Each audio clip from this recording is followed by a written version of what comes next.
balikan natin ang ating mga karambulista at ang programa Karambol sa DWIZ. Kasama pa rin sa impilan, Conrad Banal, Jonathan De La Cruz. Ako po si Trixie Cruz Angeles. Ito ng procedural rules on terrorism, anti-terrorism cases, ang Korte Suprema. Procedural. Hindi po ito IRR, kasi may IRR na po. Procedural. Ang IRR, ang nag-i-issue niyan ay yung implementing agency, which is the Anti-Terrorism Council. Ang procedural rules na in-issue ng Korte Suprema ay tungo dun sa paglilitis ng mga kaso dito. So, maaga pa lang kasi sa umpisa nito, even dun sa investigation pa lang, involved na ang hudikatura. Halimbawa, sa pagka nag-a-arrest ka, beyond yung normal period niyan is 48 hours, 72 hours. Yun yung ordinary crimes. So, ang sinasabi ng Korte Suprema, meron ng court. Meron ng rules. Oo. Hindi ka pwedeng gumalaw ng hindi alam ng court. May mga, nasa batas naman yon. So, ang sinasabi ng Korte Suprema, ito yung paraan para pag dumulog kayo sa hukuman, this is what you're going to do. So, kunwari, mayroong inaresto at ang end ng law enforcers ito dun sa 14 days. Diba? Kailangan hihingi Sabi ng Supreme ang mag-a-apply muna yung rule na nasa revised penal code na up to 3 days lang. Okay, or up to Pagkatapos nun, if you want to hold him for more than that, nang hindi mo siya charge, then kailangan idulog mo muna sa hukuman. Itong rules na ay yung i-indicate kung ano yung mga kailangan mong gawin para makapasok dun para ma-file mo yung petition mo dun sa hukuman. Ano kasi yan eh. Under the old anti-terrorism. Human Security Act. Human Security Act. Walang ibig sabihin yung Human Security Act na yun. Wala nga enforcement, the law enforcement system was not working. Parang kumbaga, tinakot nyo ng tinakot itakip nandiyan lang yan. Wala namang, yung mga enforcers natin, the government was not in any position to do anything about the terrorists. Kaya ito, ang ginawa dyan sa Anti-Terrorist Act, talagang pinalakas ang handle ng government. That is why the anti-terrorist body, mayroong mga may mga specific na pwede nilang gawin with or without any kind of interference from anybody. And then ito ngayon, na ginawa ng dikahon. hindi, kagaya ng declaration of Ibig sabihin seryoso yung implementation nito. Kasi sinasabi ng law enforcers dati, paano nang gagawin na? Wala na kaming tatabahuin kasi maghihintay kami ng kung ano. Di ba? Pero ngayon, makakagalaw sila on their own. Ang sinabi po ng Supreme Court, doon sa bagong rules nila, procedural rules, covered daw yung nitong mga rules na to, lahat, pati detentions without judicial warrants of arrest. So yung mga sinasabi po ni Parin John at saka ni Trixie, yung bagong rules na to, kumbaga, i-define niya kung ano yung mga pagkakataon na pwede kayo mag-detain without judicial warrants of arrest. So, hindi free for all yan. Hindi yan Hindi yun basta na open-ended. Hindi. Or sasabihin lang ng pulis, naresto ko yan kasi Dahil terrorist suspicion. Suspected violator ng Hindi Anti-Terrorism ganun. Act. Sabi ng Supreme Court. Meron tayong procedural rules dyan. Yan, yung detention without warrant, yung mga surveillance orders, Freeze orders. freeze Sa orders, Anti-Money Laundering Council. pati yung designation ng terrorist ng group. ETC. Meron yung yan. May procedure na yan. Pero Meron na, kasi dun sa ATC ang gumawa na Yung sa IRR. mismo, Pero pag inappeal mo, may procedure na. Okay. Kasi dati, once designate ka, aakyat ka sa Supreme Court on a assertion grave abuse yung ATC. Ngayon, ang sinasabi ng court, meron ng procedure to appeal with or without the grave abuse of discretion kasi either hindi compliant, walang evidence, or there's a reason why you should not be considered a terrorist organization or terrorist. So, meron na siyang rule. Tapos, yung, meron So, din... ibig sabihin ba niyan, evolving pa to, it's Yes, always. ah, Hindi. Also, it's ibig a work in sabihin- progress pa rin itong ating anti-terrorism law. Actually, hindi. Nagpo-progress siya. Hindi lang just a work in progress. It is moving forward. Okay. Kasi meron na rin Nire-refine dito. lang na Supreme Meron pang meron pang magandang development kasi nag-provide ng temporary order of proscription. Okay, what is an order of proscription? Kasi from designation, kung papatunayan mo na ito nga ay terrorist organization para maban mo sila and so on, kailangan may order ang Court of Appeals. So sa Court of Appeals, maglilitis yan. Okay. Doon na mangyayari yung papatunayan mo na beyond reasonable doubt yung status nila as terrorist Halimbawa, may organization and example so on. Penal Code versus anti-terrorism law. Okay. Ang sabi po ng Supreme Court, sabi mo nga kanina, 3 days. dito, revised penal code. Muna. Initially. Habang wala pang desisyon ang korte. Pag pinick up mo under suspicion of violation ng Anti-Terrorism Act, di ba? So, 3 days mo. Pero after can that, you hold. have to charge You them. can hold. Pag na-charge na, pwede nang... Then, ano yung... pwede rin na in that 3-day period, applyan mo applyan ng mo ng 14-day 14 days. detention. Ayan. So, yun yan. Yun muna. Ayan. Hindi kayo basta-basta pwede na lang mag-aresto. Hindi, kailangan pa. Anti-terrorism law. If in the 3 days, wala kang sufficient evidence, dinala mo na sa piskal, sabihin ng piskal, teka, kulang ang ebidensya mo. Tapos ka, boy. Palabasin nyo yan for further investigation. Kung merong ebidensya, 14 days. Akyat ka. pwede. Akyat ka muna. Kuha ka muna ng order. Sa Dun mo regional, i-present. regional trial court. Correct.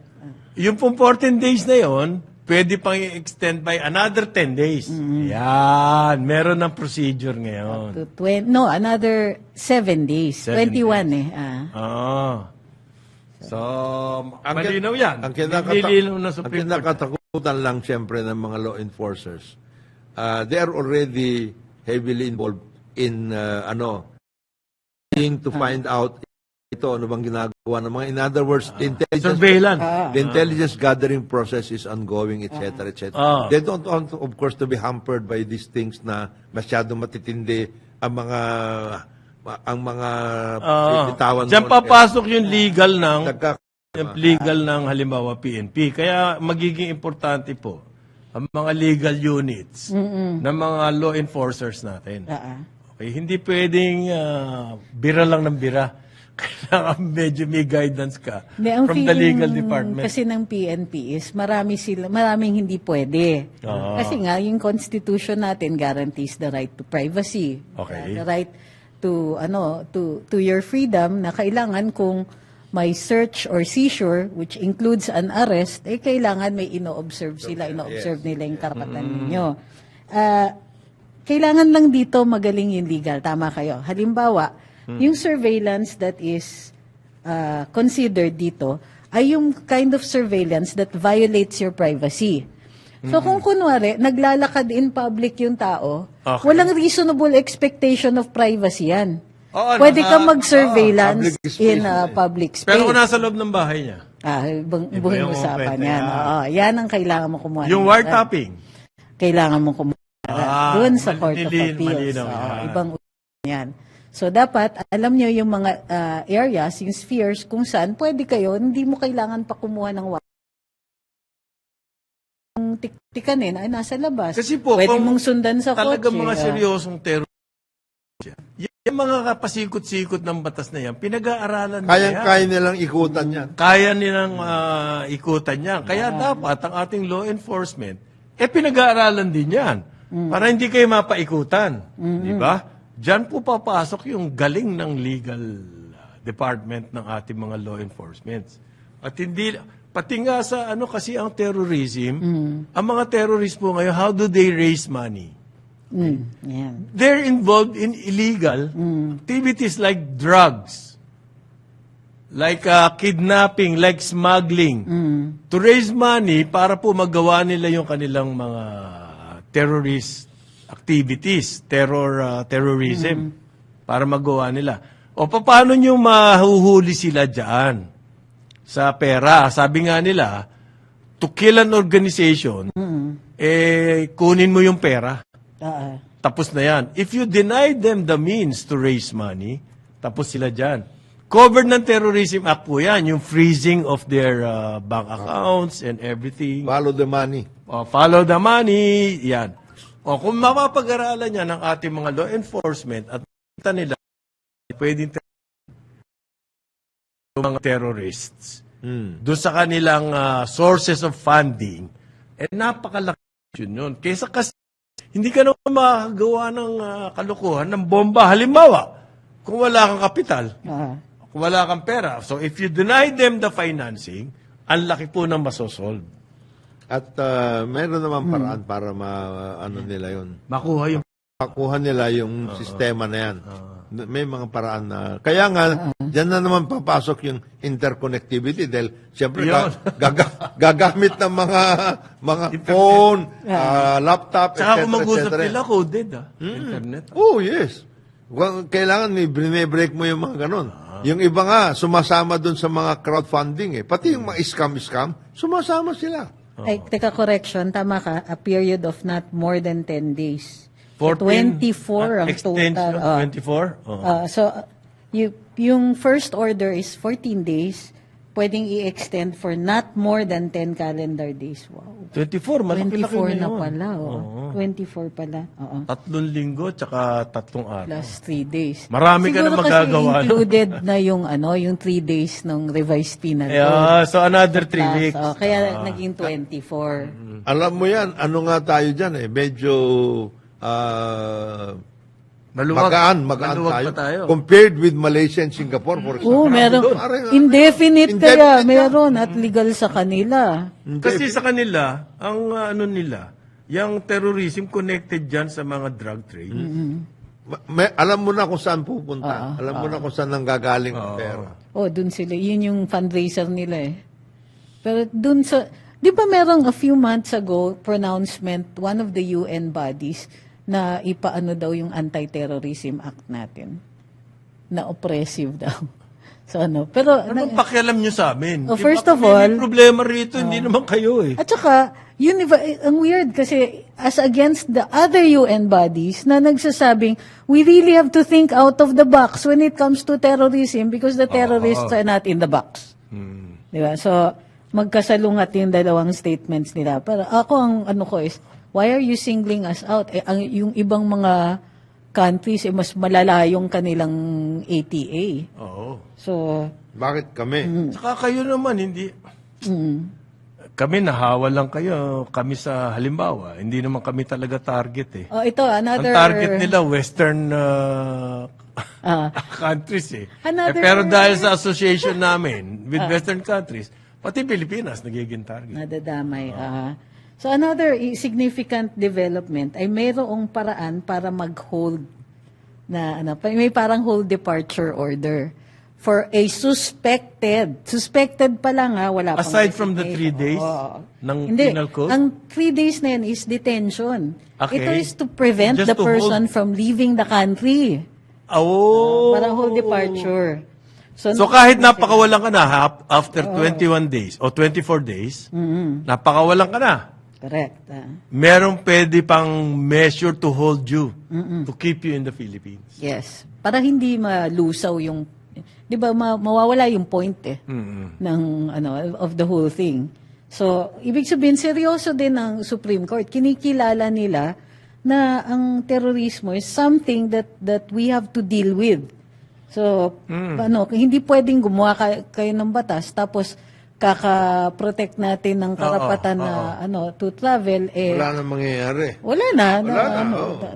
Di tinakbuhan labas-pasok lang yung mga terrorists dito. Which, alam nyo, is also a problem in our revised penal code. Pag kunwari, dahil hindi ka caught in the act, di magpe-preliminary investigation.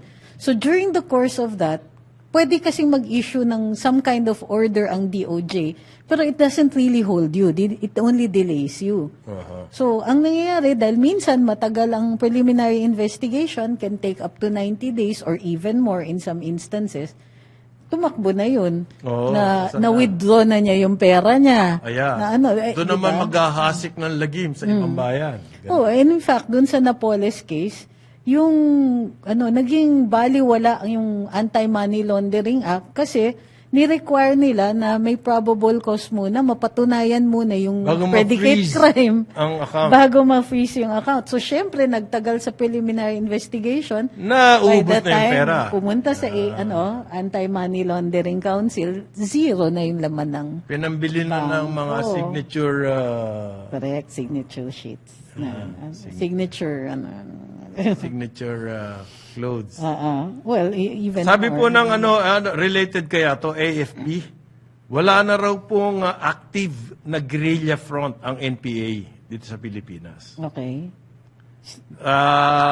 Noong Significant 2023. yung term na active, ha?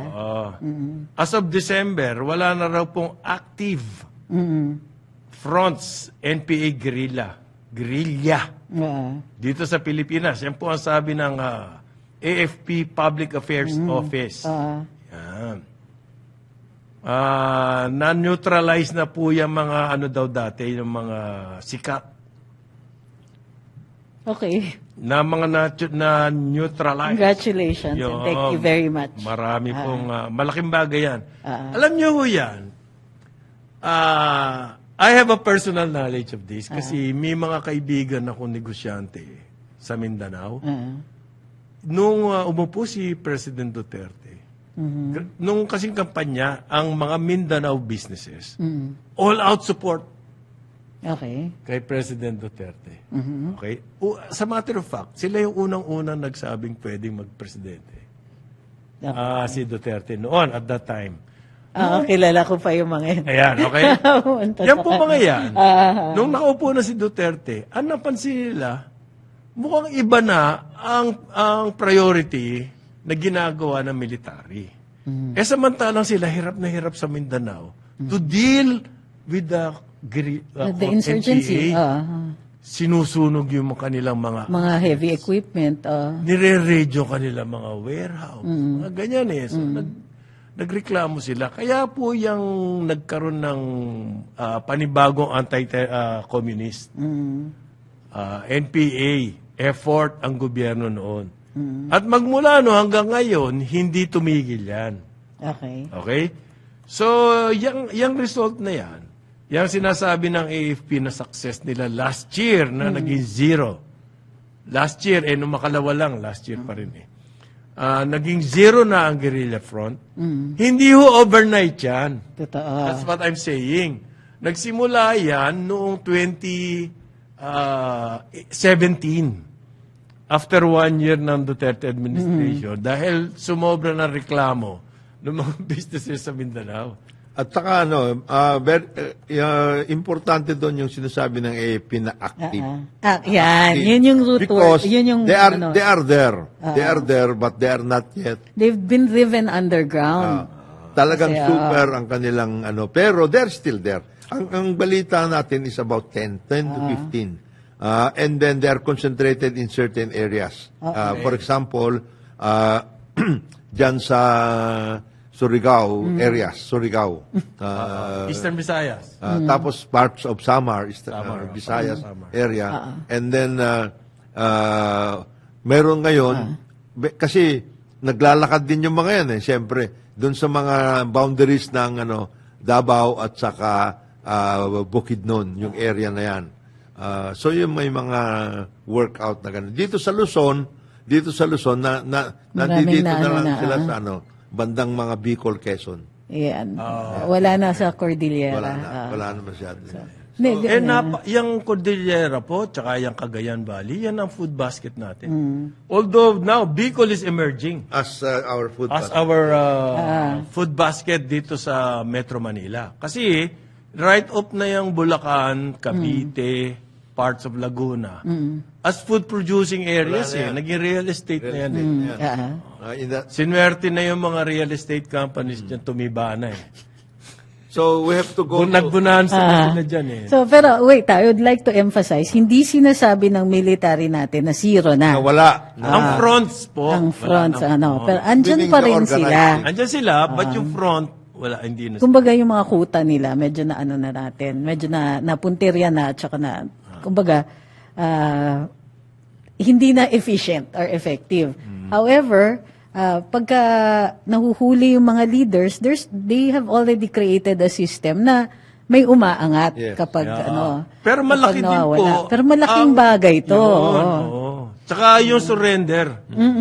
Malaking nabawas. Ang kailangan i-follow up dito and sana wag buwagin muna yung NTF-ELCAC ay yung pag-provide ng government services dun sa mga areas that are Civil vulnerable relations, to recruitment. Oh, Kasi yun yung two-pronged ang approach talaga parate. There is the military solution at hindi naman bumibitiw ang AFP. Social and Pero also part ng AFP, yung sa NTF-ELCAC, ay sisiguraduhin natin na yung root causes ng insurgency and terrorism ay ina-address. At malaking bahagi yon yung when people feel they have been left behind. Okay. Na yung mga benefits na nabibigay ng gobyerno sa iba ay hindi umaabot dun sa mga liblib na lugar.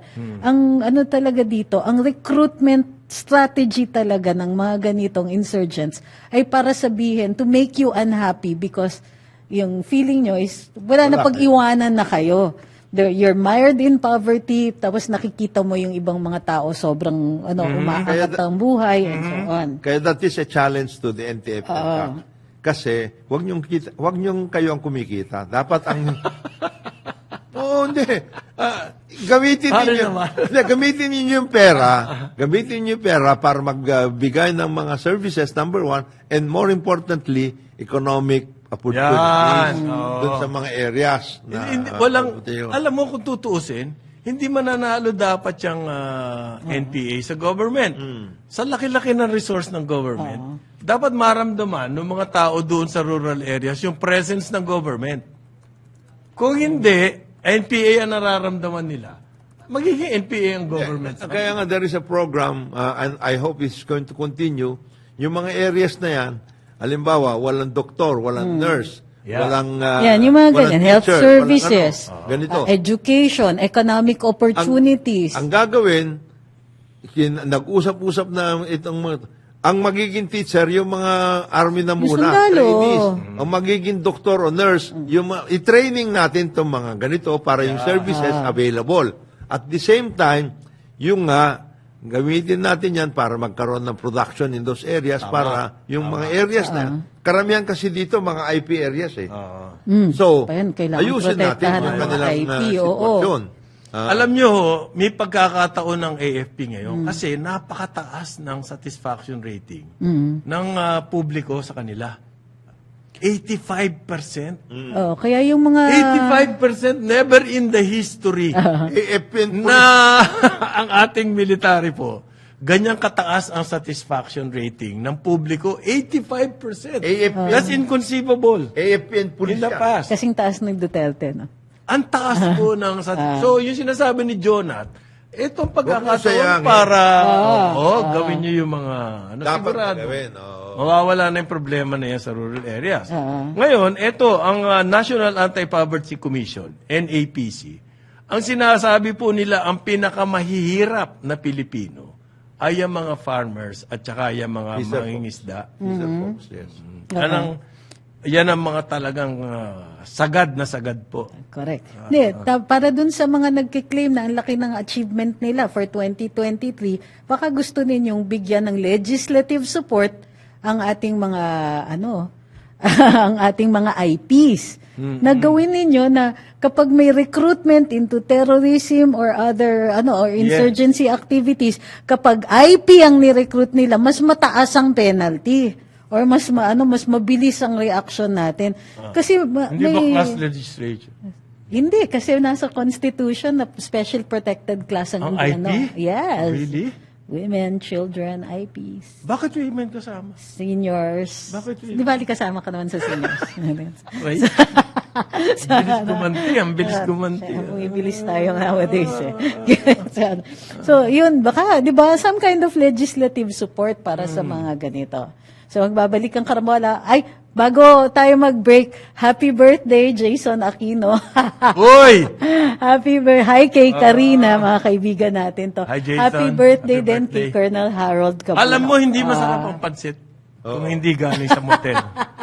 Kasi ito. nasa probinsya. Kaso provision si Jason. Importante itong magbe-birthday na ito. Kailangan magbigay, ano dito, masarap dito ang laing, ha? Laing. Governor Noel Rosal. Oh, governor. Dating mayor ng Legazpi City. Ligas. Masarap ang laing dyan. Dinig ko masarap pang laing dyan, kaya lang wala kaming pruweba. Hindi namin alam eh. We have no idea. Puro hearsay po. Oo, kwento lang po eh. Kwento Happy lang. birthday to JJ Atencio rin. Yan. Ayan, isa sa mga supporter ng UP Maroons. Ay, talaga? Yes, JJ Atencio. Pero galing sa Ateneo yan. Ang UP hindi naman mananalo kung hindi siya susuportahan ng galing sa... Ng, ano. Uy, itap nyo kaya yung Alumni Association ng College of Law. Sige, galingan nyo. Yan talaga. so, Jason, magparamdam ka naman. Hanapin kita. So, meanwhile, magbabalik ang Karambola. Oras natin, 9:31 ng umaga.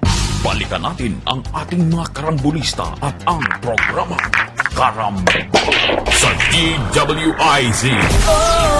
Nagbabalik ang Karambola kasama pa rin sa impilan. Conrad Banal, Jonathan De La Cruz, ako po si Trixie Cruz Angeles. Okay. Merong balita po na itong National Human Settlements Board, NHSB. Ito yung nasa ilalim din to ng Department of Human Settlements ba, pare? And Housing. Oo. Effective po ngayon, starting, January 1. Yun daw pong bayad nyo sa renta. Okay? Rental to, Kapag ang inyong renta 10,000 pesos a month and below. So, hindi ito yung mga kondo dyan sa Ayala na nire-rent out na hundreds of thousands a month. Hindi ito yun. Hindi ba? Hindi. Kala. Hindi ito yung mga... Maasa pa naman. yung mga may-ari ng mga water concession. Hindi. Hindi yan. Yung mga 10,000 and below na renta, hindi raw po pwedeng mag-increase ang inyong landlord ng mahigit sa 4% increase. Okay. Okay? Dati, yung cap na yan, nasa 11%. So, dati, kung ang renta mo, let's say, ay 4,000 a month, ang pwede lang i-increase sa'yo, 440. 11%. 11 na lang? Dati. Oo. Ngayon, 15 hindi na. po pwedeng 11%. 4% na lang.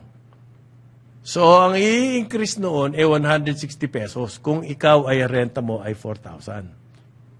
4% increase na lang. Kanina Ang limit. nag-a-apply ito? Ano yung standards? Basta ang rental 10,000 pesos and below. Hindi ka pwede pag below mag-increase. 10K. Oo. So, 4% na lamang. Pagka daw ang po. rent mo ay 10,001 pesos, Hindi ka hindi na siya covered. mag-a- Hindi ka covered. okay. Yan daw ang regulasyon ngayon. Sinabi ng Department of Human Settlements So, may and rent Urban control Development. pala tayo na ganyan. Oo. Yan daw pong kanilang resolution na yan.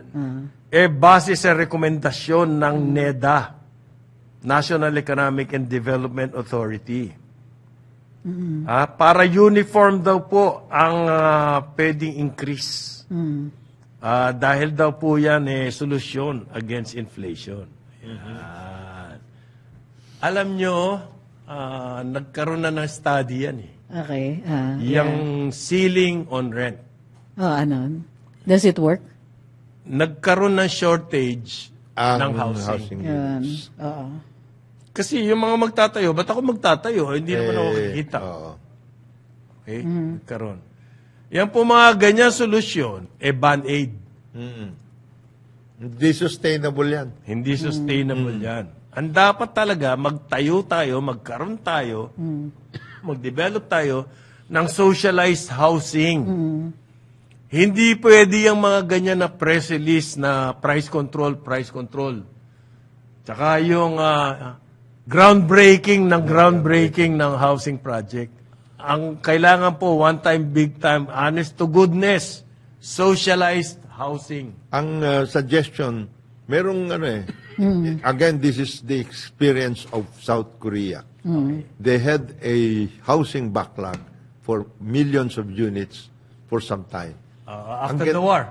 Ang ginawa ng South Korean government, naglagay sila ng standard. Ito ang housing units natin. Itong design, nag-ano tayo, etc. This will accommodate families of ganito, ganyan, etc. May standard. Standard. At saka, yung mga materials na yan, standard na rin, hindi yung kanya-kanya.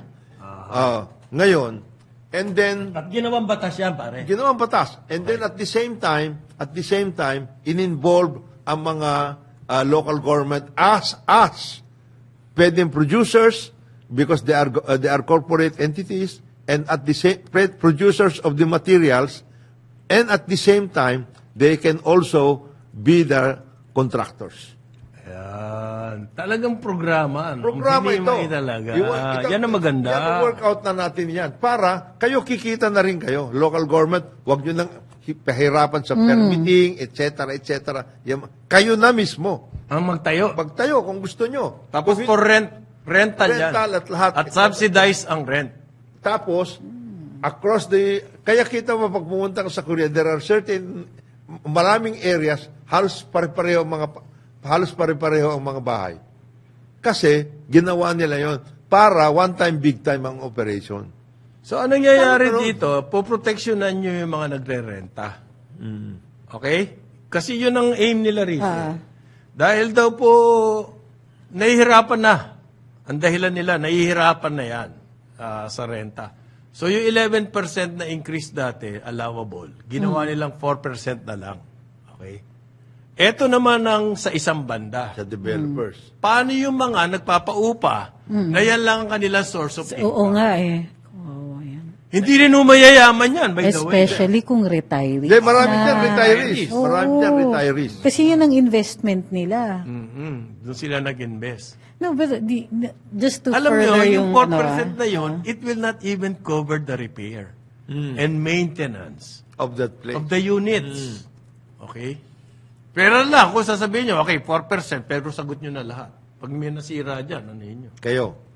Hindi kami. At pag lumabas, umalis kayo dyan, Dapat speak and span. Oo, Ayos. mga ganun. Balik to the old. Away yan. Siguradong away yan.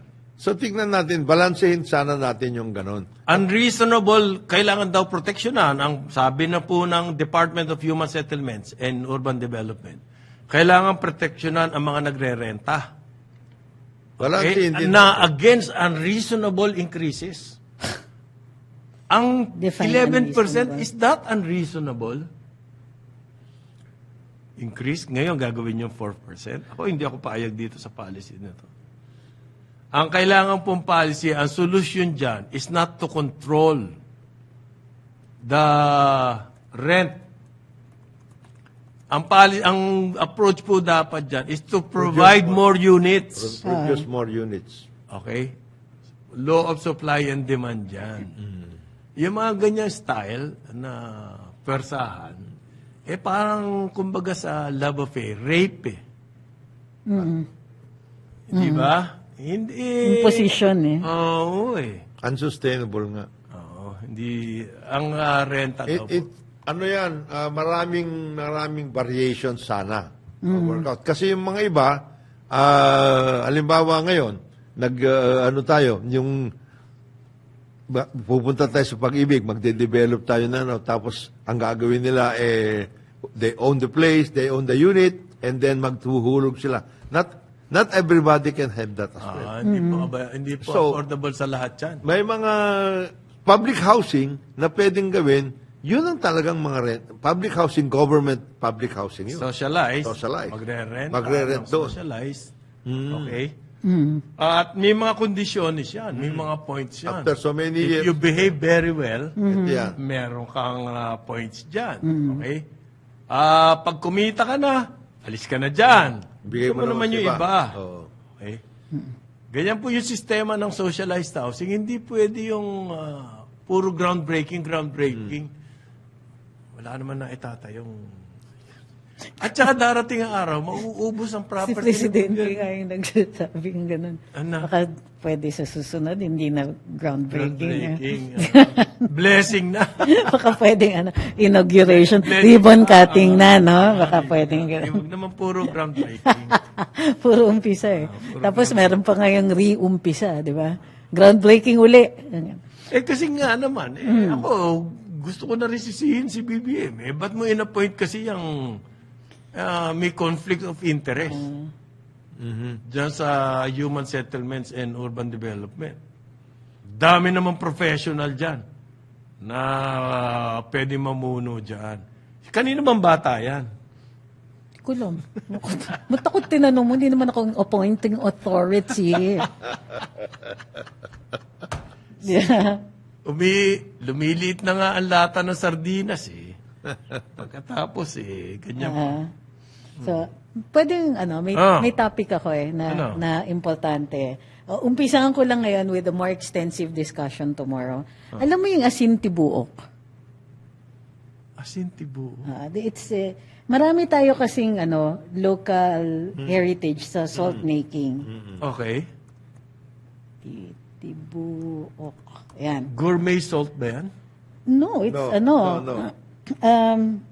it's from hinahanap ko Visayas. Ang marami tayong mga salt making heritage na nasira dahil merong requirements on iodine and all that. So ngayon, especially after we took it up last year, marami na pong napagtutuunan ng pansin atong mga salt making natin. Merong sa Ilocos na indigenous salt making tradition din. So this one, Asintibuok, which is a Visayan tradition, finiture ng isang vlogger called Nas Daily. O naaalala niyo na kung si sino. Nas Daily. Ito yung may problema nagka-problema kay Apo Fangod. Apo. Dahil sa kanya, Kinomercialize. nagpapirma ng kontrata nang hindi nagkonsulta dun sa community as required by law. So, finiture niya yung Asintibuok, pero sinensationalize niya. And mali yung pagkakapresenta. So, yung Asintibuok... Again? Oo, syempre. Yung Asintibuok, Kasi pakialamero to. paggawa ng regular salt. Ito na finiture niya as coconut-flavored salt. Tapos, meron pa siyang advertising na dinosaur egg salt. So, parang nabaliwala yung years of research that, particularly, merong isang rising star dito sa Facebook, sa internet, si Mr. John Sherwin Felix. He's a researcher and ang primary focus niya is Philippine foods, indigenous foods, including yung indigenous flora and fauna of our edible culture. So, mas magandang sabihin ko na lang yung words niya. Sabi niya, an example of how people exoticize our culture just for content. So, sinisensationalize. Bakit? Hindi ba dapat. yung Dapat, indigenous means? As is. Na, As it is. in fact, kahit Kumbaga, tayo minsan nilalagyan ng guilty ng packaging ganyan. Oo.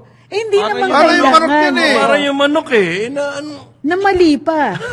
In fact, pinakita pa niya dun sa video niya na Can we do something nililik about that? yung Ano pwede natin Asintibuok. gawin dyan?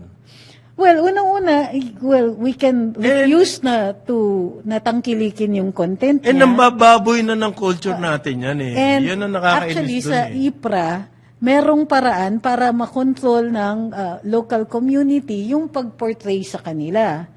So, pwedeng hindi na sila papasukin dun sa lugar. Pwedeng hindi na siya, Pero kumbaga, alam mo, ipan na may siya dun damage sa na siya nagawa. Alam mo, Kasi actually, disinformation yan eh. Ayan, dapat ang NCCA and local na dyan. and the local Correct. government should already take a look at this kasi marami tayong mga ganyan na withering. Nawawala na yung tradition na yan. Pero there are still areas na pwedeng ganyan. Baka i-exorcise din yung mga areas na yan. For example, yan, salt making. Meron doon sa Ilocos, pasukin eh. Meron yung yung salt water, yung parang pinapakuluan. Tapos nagkakaroon. There is a system. Iba-ibang klaseng... Iba-ibang klase. And then there is also yung wine making. Wine making, yung... Ayan, yung halimbawa sa yung tapoy sa Yan, baka kung anong gawin din yan. Kasi that is also a tradition. Correct. Marami tayong And ganun. in fact, yung original na tapoy was not for human consumption. Ino-offer yan. Hindi yung iniinom ng tao. Tapoy. Tapoy. Tapos Rice later wine, on, rice. gumagawa na siya. So there's the ritual tapoy and then there's one that's for consumption.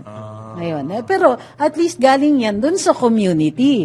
Hindi pwede yung tagalabas tapos Gagawin niya kung pagsasamantalahan nyo yung community, gagawa ka ng something that belongs to them, meron din kasing form of copyright na walang limit or trademark ang mga cultural communities Kagaya niyan natin. yung in Nagilian, in La Union, famous sila sa basi. Ano yan? It's wine. Basi, alam mo yan. Rice. Rice. Hindi, ano yun? Sugar cane. Sugar ba yan? Tapos Ano yan- yung rice? Tapos yung... Saan ko ba Rice nainom yun? nakainom Meron ako yan. ng made Hindi ba from rice. tapo? Tapoy Tapoy nga nga yun. yun eh. Baka Tapoy yung yun. tapoy. Tapos yung ito, merong bang sistema yan dati kasi dati may ginigiling yan na yung kalabaw umiikot. Yun yung workout.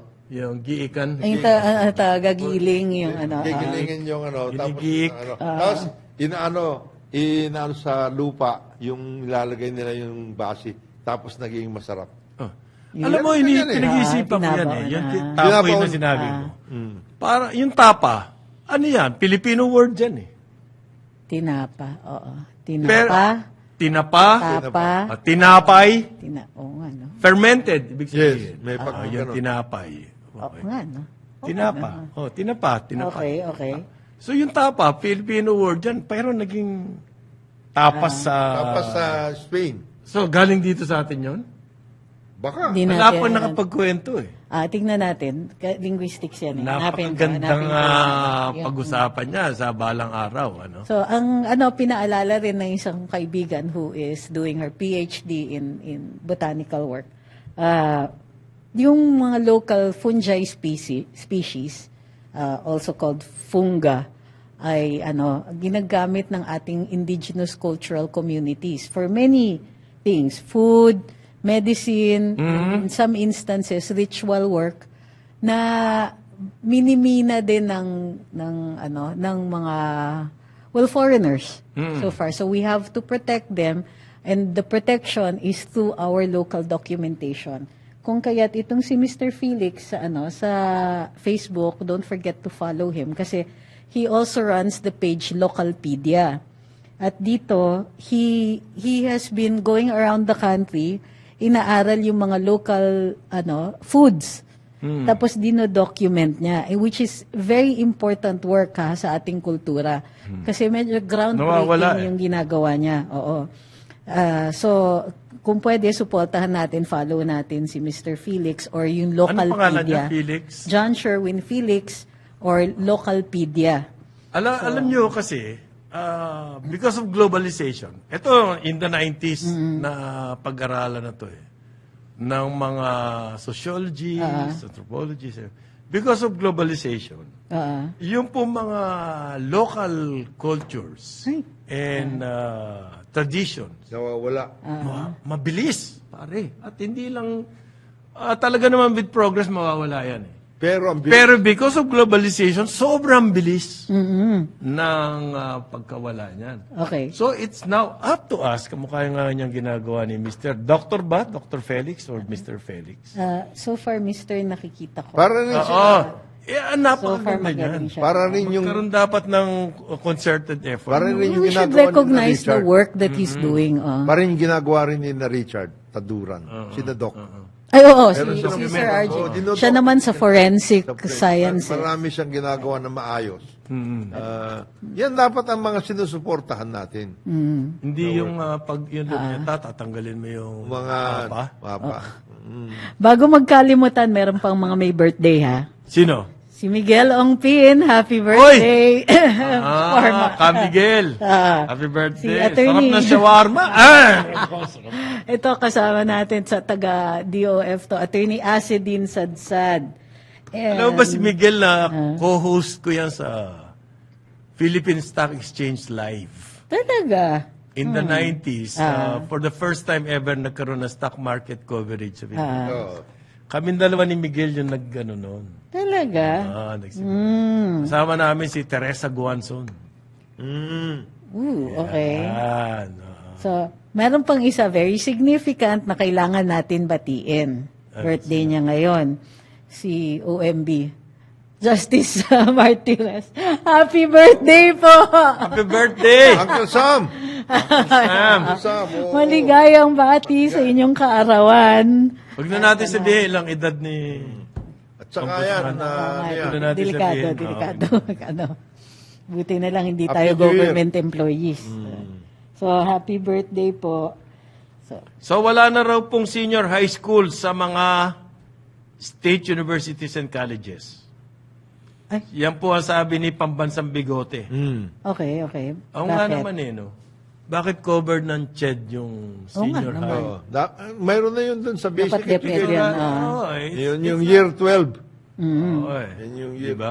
12 workout. So, nag-issue po ng memo ang Office of the CHED, si Chairman Prospero de Vera III, na ititigil na raw po yung senior high school program sa lahat ng mga state universities and local Colleges universities and and colleges. colleges. Meron nga kasi bakit kailangan mag-senior high doon sa... Doon sa... Unang-unang tinanggalan sila ng budget eh. Hindi, saka hindi lang yun. Meron ng, Binabasa sila ng budget. meron ng year 12 eh. Sa K-12 program. Oh, May year may sa 12. K-12 naman eh. Bakit? Nandiyan na dapat yun. Hindi. Kasi dati, kulang eh.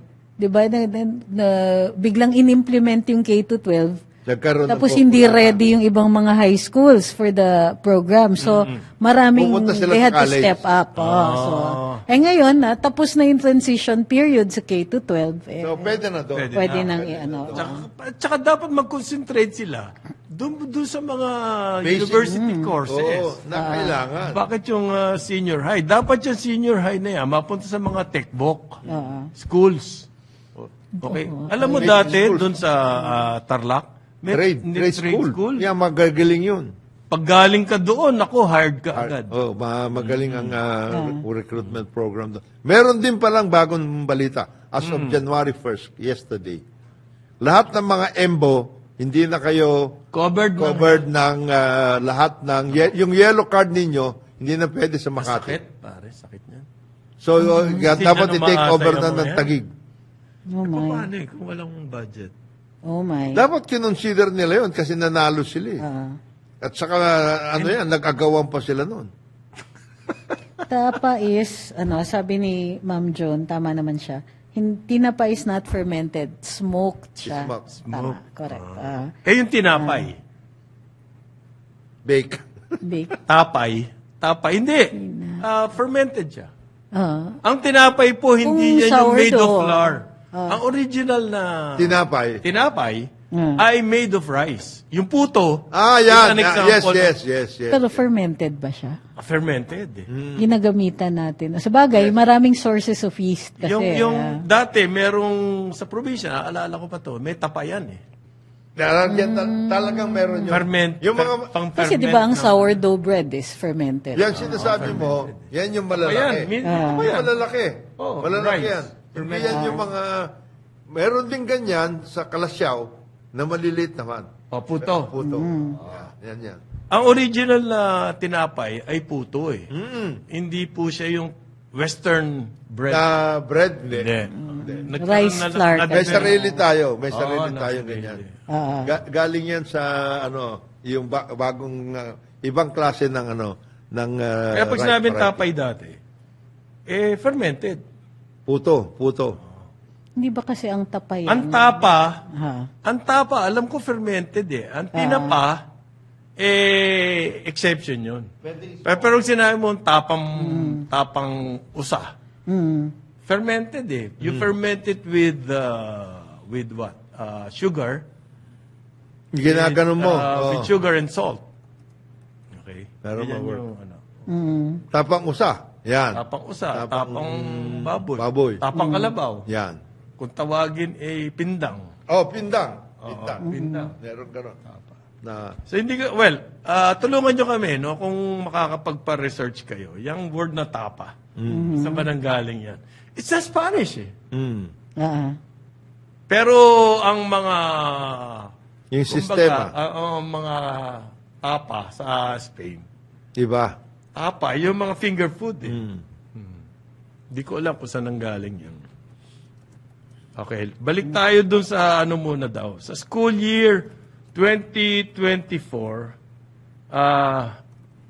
papasok, wala na raw pong government assistance sa SUCs, yung mga mag-i-enroll. Parang sunod-sunod yung mga wala na po nating na in-announce ngayon. Nauubos eh. Nauubos. Mag-enroll for what? For Senior high. Wala Senior na, high. Wala na yan. So, reduced yung budget ng state universities and colleges. And local Colleges universities and colleges. Halimbawa, Kasi yung Dapat yung senior mga high, local, doon na kayo dapat sa basic education group. Kasi kasama naman talaga kayo sa K-12 eh. Oo, Transition K-12 na. kayo eh. Naka-transition na kayo. Dati hindi nyo kaya yun dahil wala naman kayong facility, wala naman kayong... kaya na ba ngayon? Yun nga sinasabi natin. Dapat kayanin na ngayon at bigyan nila siya ng workout. Kasi voucher system pa rin hanggang ngayon eh. Maraming ganun. 10 taon na yan, ano na yan eh. Yung transition eh, hindi naman nangyari. At saka so much to be desired daw yung techbook. Oo, kasi meron isang German na, sa Germany napakagaling yan. Ng tech. Ng techbook. Dual tech ang tawag nila doon. Oo. Ang napansin nila rito, hindi shoot sa requirement ng Hindi industries. nagmamatch. Hindi Oo, nagmamatch. hindi nagmamatch. May mismatch. May May mismatch. mismatch. Oo. May workout. Kailangan baguhin yan, siguro. Well, kaya-kaya ni Sarah yan. Tsaka si Tiwala kayo. TESDA at saka basic education dapat ako.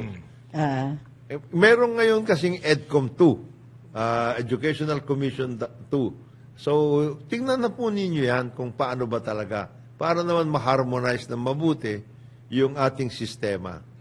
Kasi if we want to produce talagang magagaling na mga graduates out of our schools na papakinabangan nila sa sarili nila at saka sa komunidad, ayusin natin yung sistema ma-harmonize para angkop na angkop sa pangangailangan natin local. Yung mga LGUs tumatanggap ng IRI for education? Pero sila special education fund, they're supposed to have. Out of Galing their saan yun? IRA. IRI. Doon sa IRA nila, set aside yung percentage. It's only for education? Yes. Special, ang tawag doon, special education fund. Yun ang pagkuhaan. Pwede ninyong kunin yun out of your IRA. Ano yan eh. Sa Local tagal na yan. kasi ng LGU sa education, health, na-involved na sila dyan eh. Wala pa tayo nakikitang... Kaya nga, magandang- ang sinasabi ni Presidente ngayon, ayusin ninyo, tignan ninyo agencies kung paano yung devolution. Congratulations, EJ Obiena, Yan.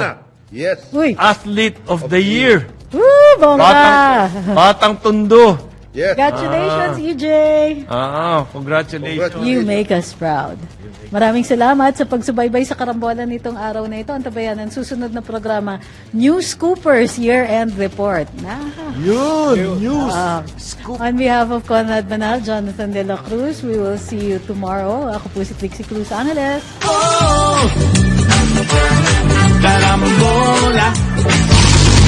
Sumainyo ang programang Karambola sa DWIZ. Hanggang sa muli, tayo'y magbabalik upang ihatid ang pagtalakay sa iba't ibang mga issue. Dito pa rin sa programang Karambola sa DWIZ.